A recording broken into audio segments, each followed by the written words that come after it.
오늘 이 말씀을 통해서 저와 여러분 마음속에 교회를 향한 하나님의 뜻을 좀 알았으면 좋겠다 생각이 됩니다. 그저 하나님께서 보내주셨으니까 다니는 교회가 아니고 하나님의 뜻과 섭리 가운데 하나님의 영광을 돌릴 수 있는 그런 뜻과 목적 가운데 귀한 신앙의 삶을 살아가는 은혜가 있었으면 좋겠어요.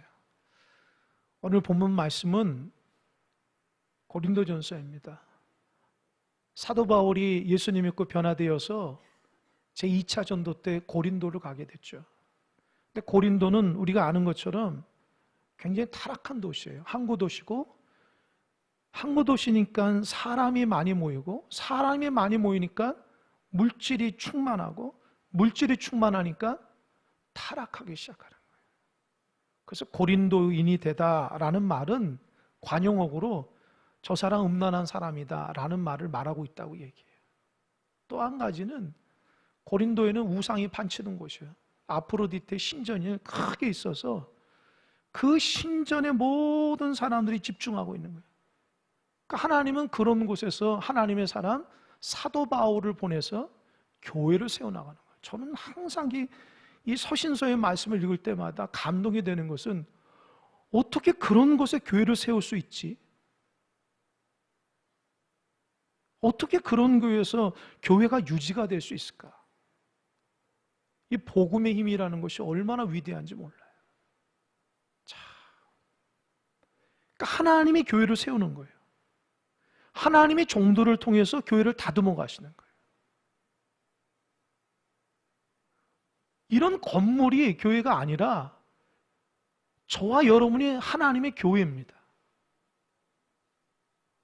하나님이 우리를 통해서 이 땅 가운데 수많은 영혼들을 구원받게 하신 하나님의 은혜가 있는 거예요. 그 하나님의 원대한 섭리 가운데 오늘도 우리가 쓰임받는 거예요. 사도 바울이 위대한 것이 아니라 사도 바울을 위대하게 만든 하나님이 위대한 거예요. 할렐루야. 그게 복음의 핵심이에요. 교회를 세운 사람이 위대한 것이 아니라 교회를 세울 수 있도록 하나님이 감동 준 하나님이 위대한 거예요. 저처럼 직분자가 위대한 게 아니라 그 직분을 주신 하나님께서 위대한 거예요. 이게 하나님의 교회예요.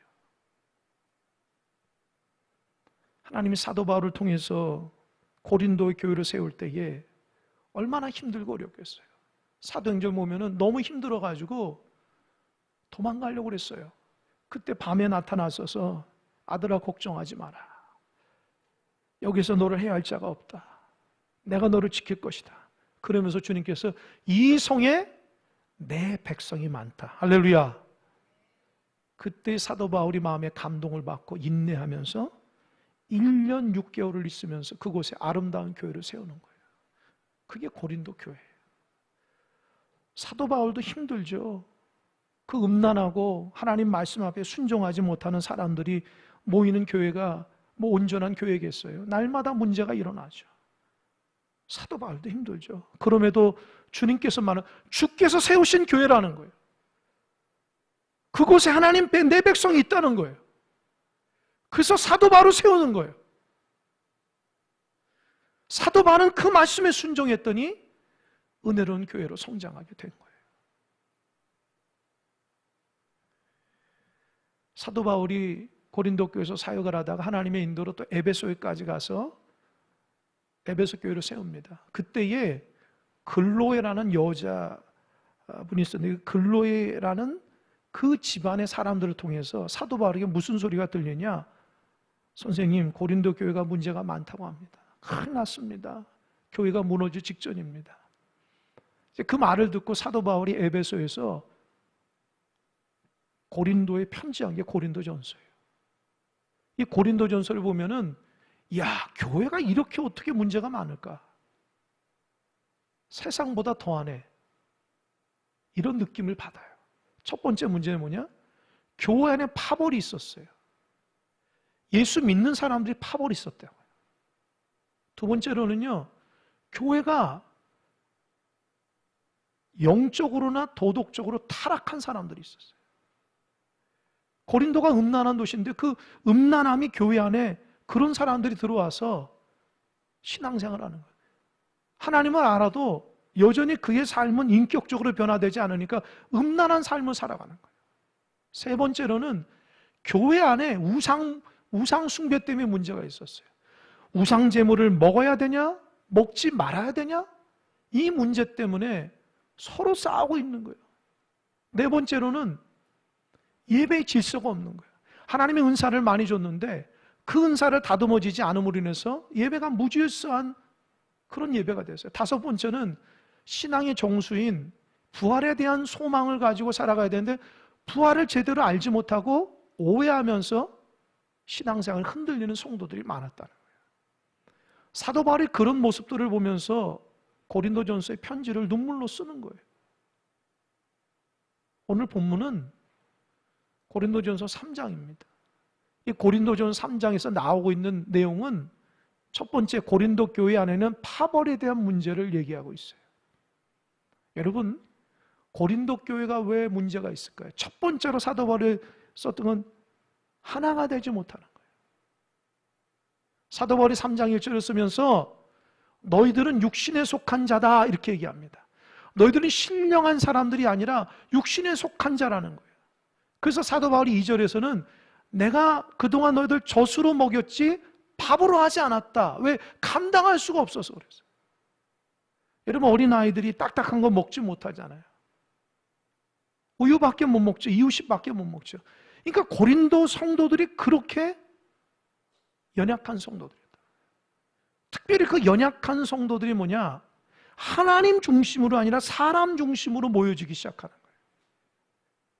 그런데 고린도 교회 문제가 왜요?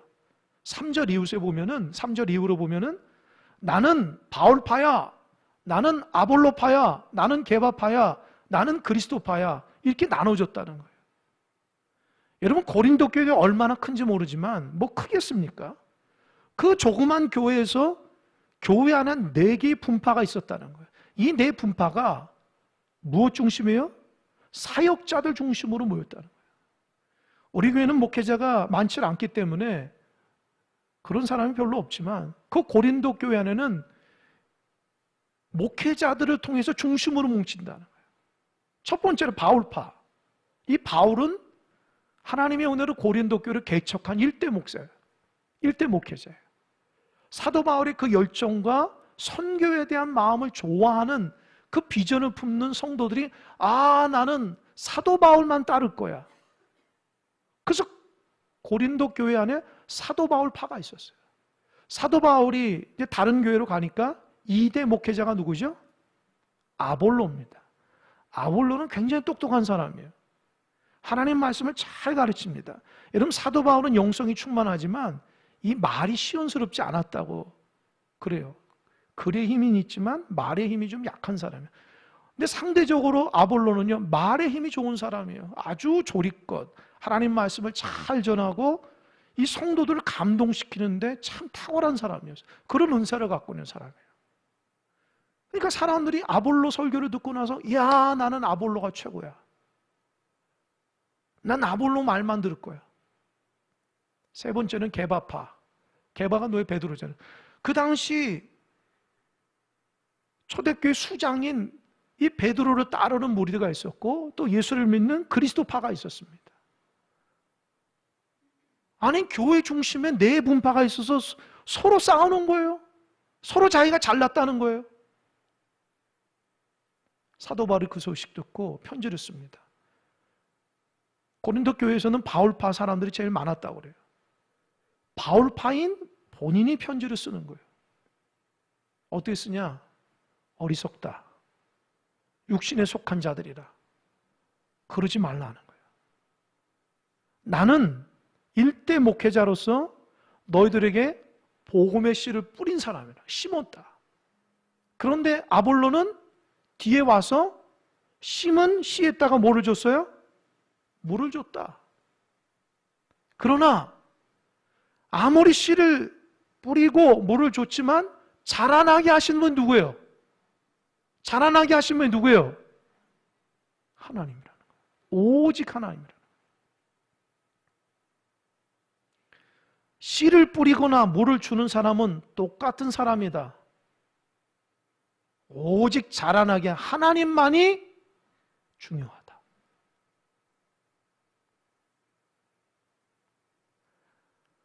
사도 바울 내 자신이나 아볼로나 어떤 사람이냐?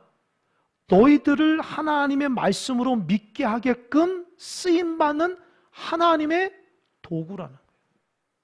하나님의 일꾼이라는 거예요.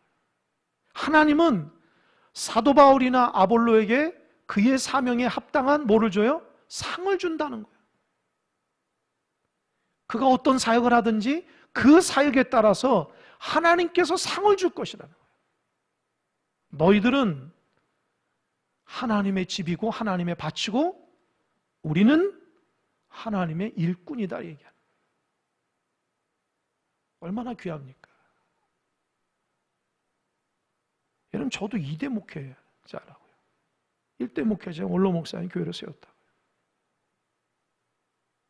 근데 자라나게 하시면 누구예요? 사람이에요? 하나님이에요? 누구예요? 명심하세요. 하나님이라고. 일꾼들은 쓰임받는 일꾼이에요. 하나님이 여러분의 신앙을 성장시키고 인도하시고 붙들어 주시는 거예요. 할렐루야. 교회 안에 하나님이 보여야 돼요.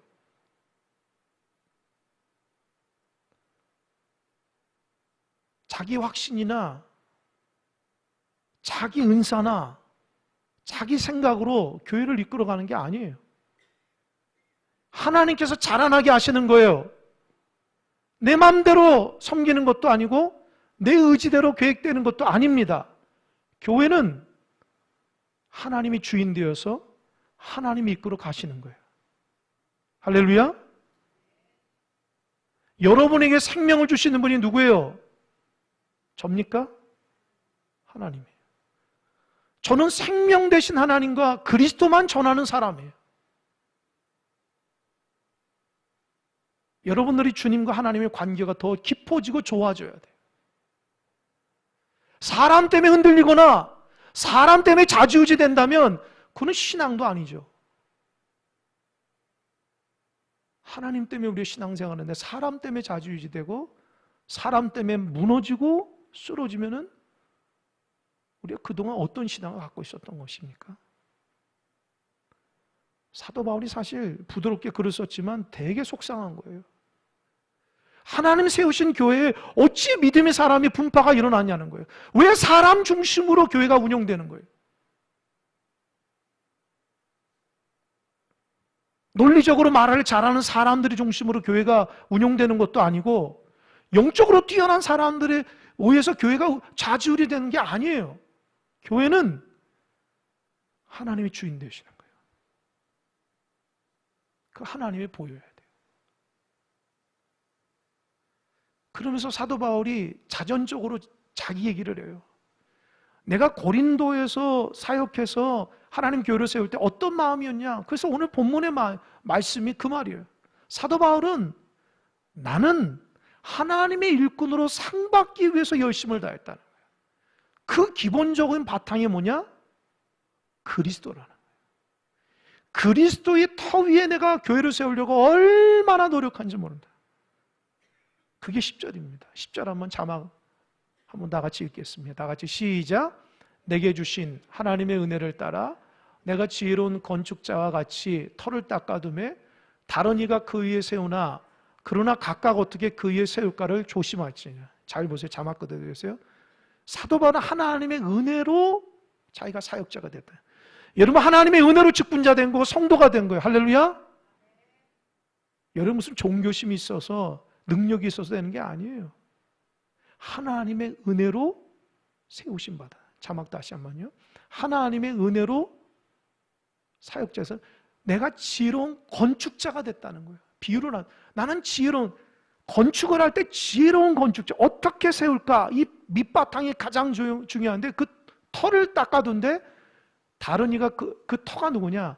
다른 이가 그 예수 그리스도고 그 터 위에 어떤 사람이 그러니까 1대 목회자 이에 그 다음에 2대 목회자 그 다음에 누구누구든지 교회 안에 모든 사역자들인지 그 터 위에 하나님의 귀한 섬김을 이어갈 때에 어떻게 해요? 조심하라는 거예요. 예, 자막됐습니다. 조심하라는 거예요. 그리스도의 터 위에 거기에 우리가 사역의 섬김의 모습을 세울 때에 조심하라는 거예요. 왜 조심해야 될까? 왜? 11절입니다. 11절 다 같이 시작. 이 닦아둔 것 외에 능히 다른 터를 닦아둘 자가 없으니 이 터는 곧 따라요. 예수 그리스도. 저 좀 보세요.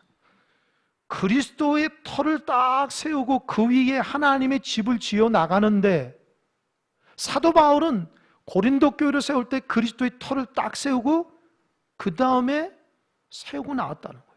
그리고 나서 2대 목회자, 3대 목회자 있고 그 다음에 교회 안에 여러 성도들이 있는데 그 터 위에 교회를 세울 때에 조심해야 돼요.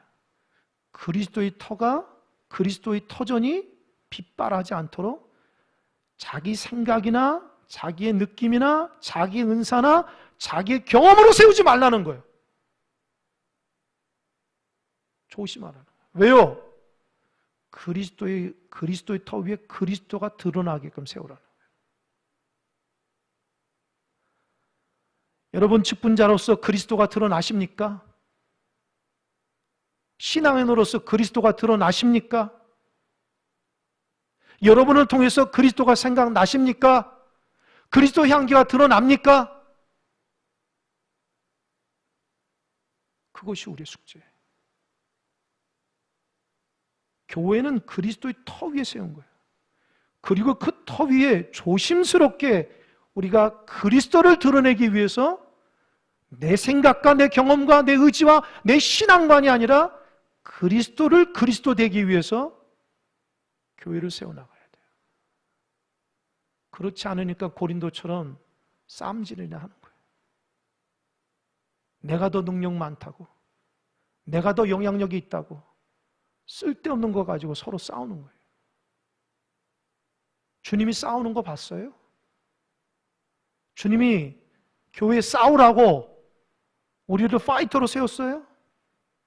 하나님이 교회를 세울 때에 섬기고 죽기까지 섬기고 사랑하고 그리스도에 순종하는 마음으로 십자가를 지는 마음으로 교회를 세워주셨는데 교회 공동체 안에 우리는 어떻습니까?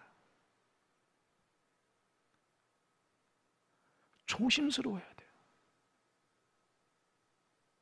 무슨 일을 하든지 조심스러워야 돼요. 주님이 드러나야 돼요. 말을 할 때도 일을 할 때도 교회를 섬겨나갈 때도 오직 조심스럽게 주님이 드러나야 돼요. 여러분의 모습이 드러나면 안 돼요.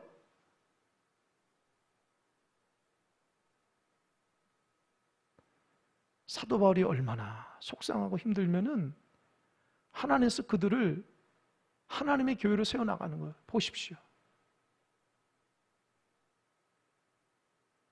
그러면서 사도 바울이 어떻게 조심스럽게 세워나가야 돼서 얘기를 해주는데 그게 12절이에요. 12절 한번 읽어보겠습니다. 12절 다 같이 시작. 만일 누구든지 금이나 은이나 보석이나 나무나 풀이나 지푸로 이 터 위에 세우면, 보세요. 이게 6가지지만 사실은 3개 뭉쳤어요. 첫 번째, 금이나 은이나 보석이에요. 그게 첫 번째. 이 특징이 뭐냐? 견고한 거예요. 그리스도의 터 위에 견고한 것을 딱 세우는 거예요. 반대로 나무나 풀이나 집을 세우면 그거는 견고하지 않은 거예요. 약한 거예요. 그리스도의 터 위에 어떤 이는 금이나 은이나 보석같이 아주 값지고 견고한 것으로 세우는 사람이 있는 반면에 어떤 이는 값싼 거예요. 쉽게 지을 수 있는 나무나 풀이나 집으로 세운다는 거예요. 그런데 평상시는 몰라요. 그냥 멀쩡한 집이기 때문에. 그런데 그게 어떻게 쓰여졌는지 어떻게 지어졌는지는 결정적인 순간이 있어요. 그게 뭐냐? 13절입니다. 13절 다 같이 시작. 각 사람의 공적이 나타날 터인데 그날이 공적을 밝히리니 이는 불로 나타내고 그 불이 각 사람의 공적이 어떠한 것 시험할 것이다. 13절에 보면은 불시험한다. 불로 시험한다. 이 불시험이 뭘까? 뭐 마지막 심판일 수도 있고요. 하나님이 우리에게 교회 가운데 어떻게 해요? 시험을 주는 거예요. 어떤 시험을 줄까요? 고난을 준다는 거예요. 그런 고난 가운데 불시험을 딱 줬을 때에 그 금과 은과 보석을 만드는 섬겼던 종과 교회는 어떠하고 나무와 풀과 집으로 섬겼던 사람도 어떠한지 봅시다. 14절 15절입니다. 다 같이 읽겠습니다. 시작. 만일 누구든지 그 위에 세운 공적이 그대로 있으면 상을 받고 누구든지 그 공적이 불타면 해를 받으리니 그러나 자신은 구원을 받되 불 가운데서 받은 것이니라. 저 좀 보세요. 교회 그리스도의 밑바탕 가운데 터를 닦고 그 위에 우리가 신앙의 삶을 살아갑니다. 그 신앙을 가지고 살아갈 때에 누구는 금과 은과 보석으로 주님의 교회를 섬겨나가는 거예요. 그런데 누구는 나무나 풀과 집으로 교회를 섬겨나가요. 그런데 때가 돼서 불심판이 딱 임하고 불같은 고난이 딱 임했을 때에 우리가 그동안 섬겼던 것이 드러나는데 불이 타지 않으면 어떻게 해요? 상을 받는다. 불이 임했는데 그대로 멀쩡한 거예요. 왜요? 그는 금이나 은이나 보석으로 교회를 섬기고 신앙생활을 했던 사람. 그러나 나무나 풀과 집으로 교회를 섬기고 신앙생활하는 사람은 싹 타버린다는 거예요. 해를 받는다는 거예요. 해를 받는다. 이 해를 받는다는 말이 뭐냐? 덧붙여서 아까 제가 말한 15절 뭐라고 그랬어요? 15절 자막 한번 보세요. 이거 중요합니다. 누구든지 그 공적이 불타며 해를 받으리니 그러나 자신은 구원을 받되 불 가운데서 받은 것 같으니라. 이게 무슨 말이야? 구원은 받을 수 있어요. 왜요? 그 신앙 밑바닥에 예수님은 나의 구주로 모셨기 때문에. 그러나 이게 부끄러운 구원이고 나 혼자 겨우 구원받는다는 거예요. 그동안 교회를 섬기고 그동안 믿음의 삶을 살아가면서 가정 가운데 전혀 영향력이 없다는 거예요. 그냥 자기 혼자 부끄러운 구원을 받는다는 거예요. 왜 사도 바울이 이런 얘기했을까요?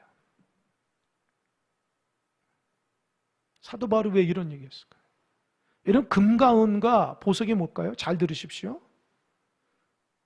금과 은과 보석은 예수 그리스도를 드러내기 위해서 첫 번째 하나님의 말씀대로 사역한 거예요. 자기 생각이 하나님 말씀. 두 번째, 주님의 말씀대로 순종하고 사랑한 거예요. 세 번째, 성령의 감동으로 사역한 거예요.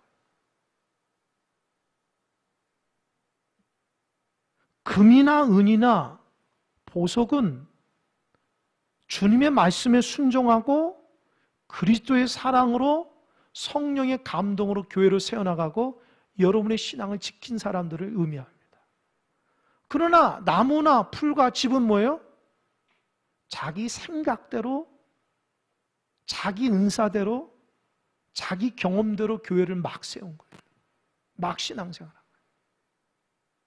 그때는 좋죠. 자기가 이렇게 신앙이 커진 것처럼 느끼죠. 그러나 불심판이 임하고 불시험이 임했을 때에 싹 타버린, 아무 소용이 없다는 거예요. 다 날아가 버리는 거예요. 그리스도를 믿는 그거밖에 없는 거예요. 하나님 앞에 상급이 없어요. 그동안 열심히 하나님의 일을 하고 열심히 신앙생활하고 열심히 무엇을 했는데 하나님께 남는 게 없는 거예요.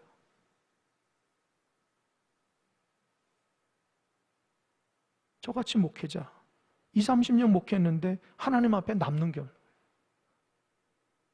그냥 나 혼자 예수 믿고 구원받는 그거 말고 내가 그동안 수십 년 동안 사역한 거 하나님 앞에 상급이 없다는 거예요. 왜요? 그동안 나무와 풀과 집으로 교회를 이끌었기 때문에. 사람 중심으로. 그거 얼마나 끔찍해요? 하나님 앞에 얼마나 불쌍해.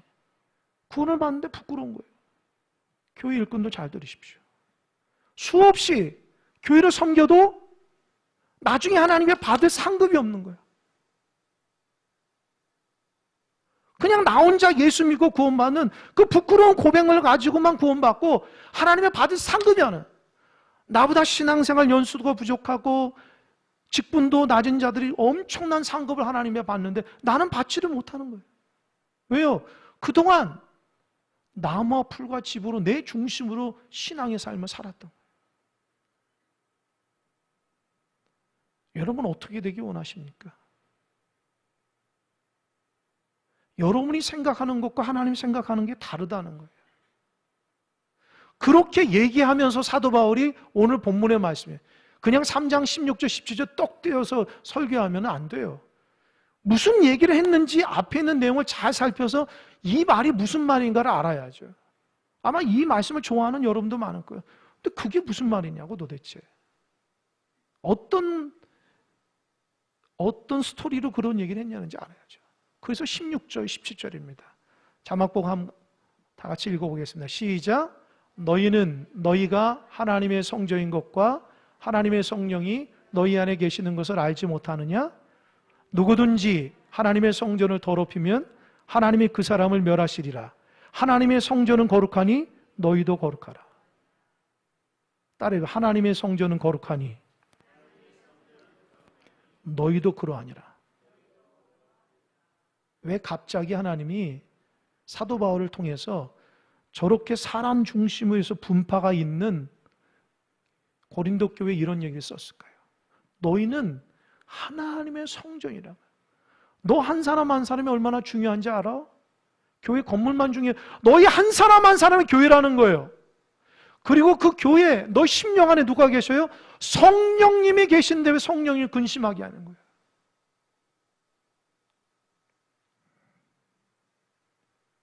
기억하라는 거예요.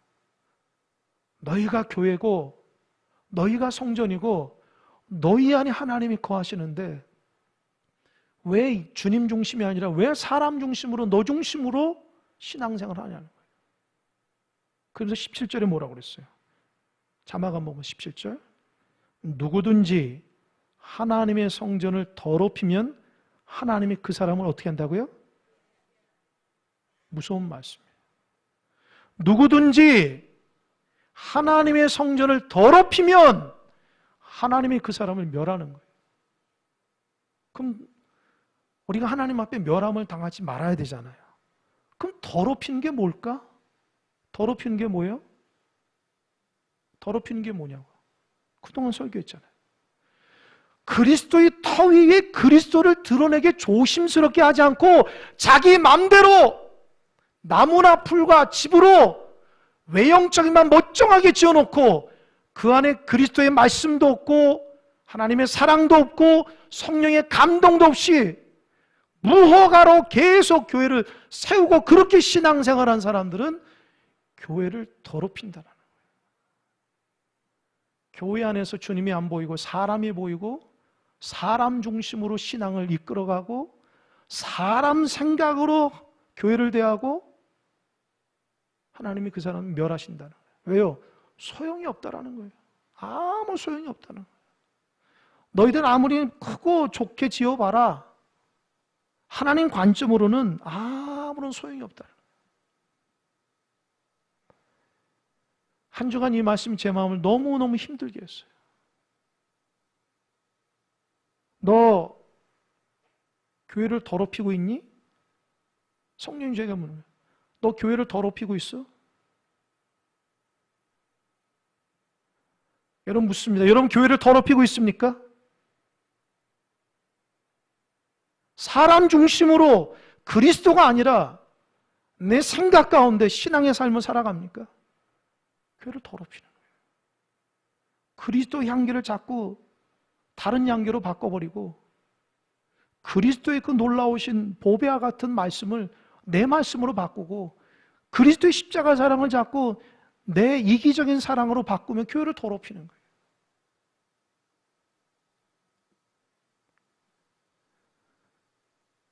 참 한 주간 마음이 무거워졌어요. 큰사랑교회는 하나님의 교회를 더럽히는 교회인가? 하나님의 교회를 깨끗하게 만드는 교회인가? 아니, 나는 하나님의 교회를 아름답게 세우는 하나님의 종인가? 아니면 하나님의 교회를 지저분하게 만드는 종인가? 여러분은 주님의 교회를 아름답게 섬기는 교인입니까? 하나님의 교회를 지저분하게 만드는 성도입니까? 마음속에 다짐하세요.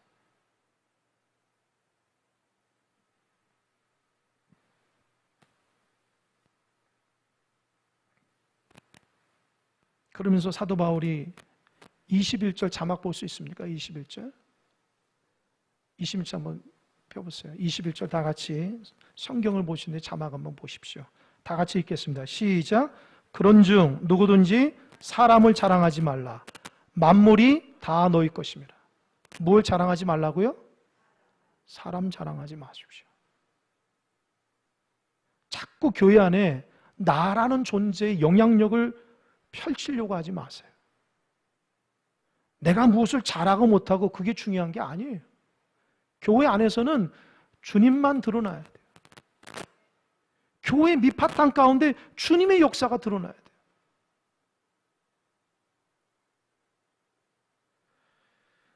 우리 교회는 34년 됐습니다. 제가 초창기 기록 보니까 원로 목사님이 교회를 세웠다고 하신 분도 있고, 아니 기존에 있었던 교인을 원로 목사님이 와서 했기 때문에 그렇게 이어졌다, 그런 얘기도 하시는 분이 있더라고요. 여하튼 일대 목회자인 원로 목사님 교회를 세웠어요. 어떤 마음을 세웠을까요? 어떤 마음을 세웠을까요? 하나님의 감동과 주님의 마음으로 세운 거죠. 하나님이 큰 사랑교회를 통해서 이 지역에 하나님의 복음이 들어가고 하나님 영혼 구원하게 하시고 그리스도의 사랑을 알기 위해서 세운 교회예요. 근데 우리는 그렇게 하고 있어요? 여러분, 그리스도의 복음을 전하고 있고 그리스도의 사랑으로 그렇게 교회 원래의 목적 가지고 살고 있습니까? 시간이 흘러서 제가 2017년에 11월 달에 2대 목회자가 됐습니다. 그리고 8년이라는 세월이 지났어요. 교회 건물은 그대로입니다. 성도들도 그대로고 변화되고 새로워진 사람도 있고 또 들어오거나 나간 사람도 있어요. 그러나 바뀌지 않는 거 유일하게 한 가지예요. 뭔지 아세요? 교회의 머리가 그리스도라는 거. 교회의 주인이 주님이라는 거.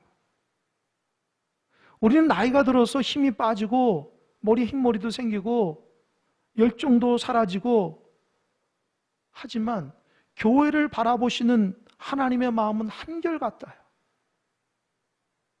교회의 주인 되시는 주님은 한결같다고요. 우리가 그 뜻에 순종하며 살아가려고 몸부림치는 교회가 돼야지 그게 큰 사랑교회입니다. 교회를 교회되기 위해서 하나님의 일꾼들을 뽑고 그 일꾼들을 통해서 교회를 섬겨나가기 위해서 지금도 이끄시는 분이에요. 교회의 일꾼들은 그리스도의 마음을 품고 조심스럽게 하나님의 교회를 세워나가야 돼요. 성도들은 예배 생활하는 무슨 신앙생활 할 때도 그리스도의 교회가 다치지 않게끔, 그리스도의 교회가 상처받지 않게끔 하나님의 교회를 잘 이끌어 나가야 돼요. 자기는 교회가 이랬으면 좋겠다, 저랬으면, 물론 그럴 수도 있죠. 근데 주님의 교회는 주님의 뜻대로 돼야 되는 거예요. 앞으로 우리 교회가 하나님의 뜻에 의해서 사람 중심이 아니라 그리스도 중심의 교회가 되길 소망합니다. 할렐루야. 모든 성도들이 조심스럽게 그리스도의 귀한 사역 가운데 세워나가는 은혜가 있길 바랍니다. 자랑하지 마십시오. 묵묵히 섬겨나가세요. 주님이 다 알고, 그렇게 섬겨나가면 중요할 때에 금이나 은이나 보석같이 세운 사람에게는 상급이 어마어마할게요. 그러나 자기 중심으로 섬겼던 사람은 다 타버린다. 부끄러운 구원만 받는 거예요. 아무것도 없어요. 그리고 교회 생활하는 여러분에 대해서는 사람 보지 마시고 주님 보시는 신앙의 삶을 살아가시기 바랍니다. 할렐루야. 사람이 많고 적으면 뭐가 중요해요? 내가 그리스도의 사람이라는 게 중요한 거죠. 교회가 그리스도의 사람, 그리스도의 교회가 더 중요한 거죠. 크고 작은 게 뭐가 중요해요? 오늘 말씀을 통해서 여러분 마음속에 어떤 마음이 있는지 모르겠어요. 사실 제 마음 너무 비장해요. 교회를 더럽히면 안 되는데 혹시 내 마음대로 해서 교회를 더럽혀가지고 하나님이 책망받는 건 아닌가? 그런 마음이 제 마음속에 있습니다. 하나님의 교회는 오직 주님만 드러나고 주님의 교회가 영원무궁하며 수많은 사람들이 우리를 통해서 그리스도를 알고 그리스도의 복음을 드러내는 복된 교회가 되고, 교회만 오면 그리스도의 향기가 진하게 발해서 여러분이 예배드리고 나가면 눈물 자국이 있어야 되고, 하나님을 찬양할 때 너무 기뻐가지고 손이 아플 정도로 박수를 쳐야 되고, 하나님 앞에 기도할 때 목이 아플 정도로 아멘 하며 외칠 수 있는 주님의 교회가 돼야 돼요. 여러분 조금 더 성숙하십시오. 조금 더 조심스럽게 믿음의 삶을 살아가십시오. 다듬어 가십시오. 그래야지 우리 교회가 하나님의 교회가 될 수 있습니다. 기도하겠습니다.